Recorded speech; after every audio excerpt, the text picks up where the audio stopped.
29th May 1985. This day is one of the darkest days in football history. Hi guys, I'm Pranav. This is the Football Space and आज की video एक काफ़ी tragic event के बारे में है, the हाइसिल stadium disaster.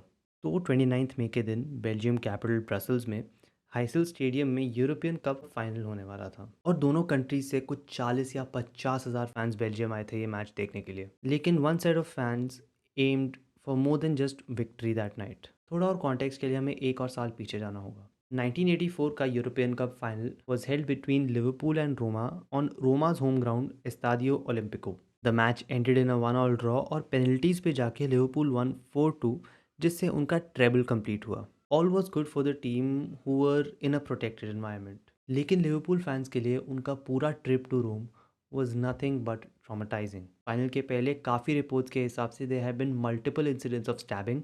Liverpool fans के buses पे बियर बॉटल्स फेंकी जा रही थी और हर जगह ही रोमा फैंस लिवरपूल फैंस पे अटैक कर रहे थे।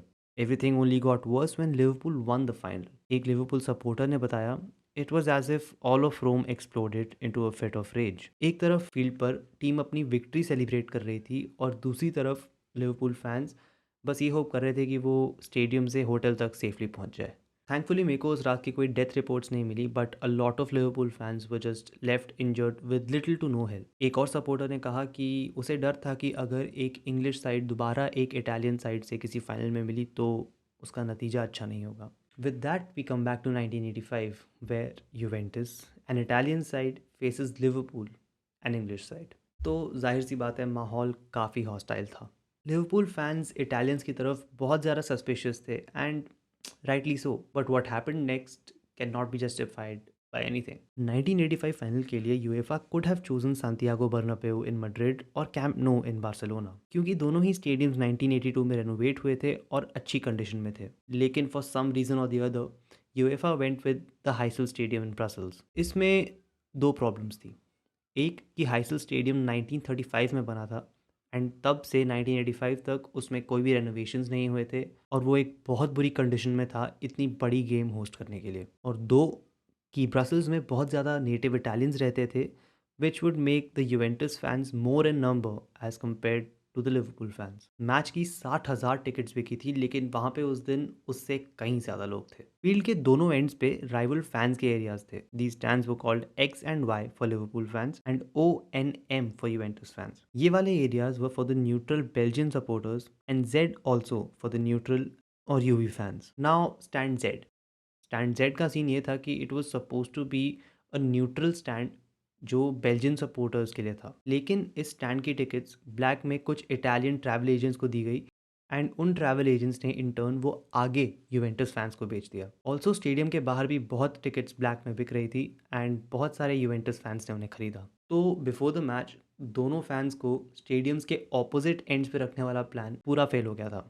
अब हज़ारों लिवरपूल और Juventus fans side by side थे और उनके बीच में एक पतला सा बार्ब्ड फेंस और कुछ 8 पुलिस वाले थे। दोनों फैंस ने एक दूसरे पे चीज़ें फेंकना शुरू करा लेकिन वो सिर्फ शुरुआत थी। कुछ लिवरपूल फैंस ने फेंस को तोड़कर यूवेंटस फैंस पे अटैक करना शुरू कर दिया विद सम विटनेसेस क्लेमिंग कि इन लोगों के पास नाइव्स एंड गन्स भी थी। स्टैंड जेड के फैंस ऑपोजिट डायरेक्शन में भागने लगे और स्टैंड जेड की पेरीमीटर वॉल के ऊपर चढ़ के उसे क्रॉस करने की कोशिश कर रहे थे। कुछ किस्मत वाले लोग यहाँ से निकल पाए लेकिन बाकी हजारों यूवेंटस फैंस बीच में फंस गए और क्योंकि उस स्टेडियम की पुरानी वॉल और लिवरपूल फैंस के बीच में इतना प्रेशर था it cause the stampede and कुछ लोग भीड़ के नीचे कुचल दिए गए।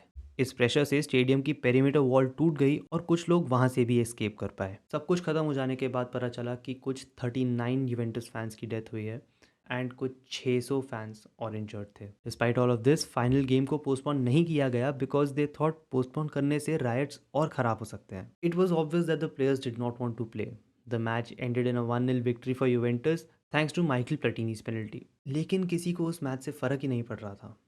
टू थिंक कि यूवेंटस का पहला चैंपियंस लीग विन और कोई खुश होने वाली बात ही नहीं है। इस डिजास्टर का सारा ब्लेम लिवरपूल फैंस पे आया और कुछ फैंस जेल भी गए। लेकिन सिर्फ लिवरपूल फैंस को ब्लेम करना सही नहीं है क्योंकि it could have been prevented. ये डिजास्टर नतीजा था उस एक साल पुराने रोमा फैंस की वायलेंस का और यूएफा के गलत डिसीजंस और केयरलेसनेस का। आफ्टर द 1984 फाइनल यूएफा को पता था कि ये राइवलरी काफी वायलेंट हो सकती है and obviously Heysel stadium was in no condition to host a game this big. ऊपर से it was even more careless to sell neutral tickets to Italian travel agents, जिन्होंने वो टिकट्स आगे यूवेंटस फैंस को ही बेची. मतलब everything that could have gone wrong went wrong. This was a disaster in every sense of the word.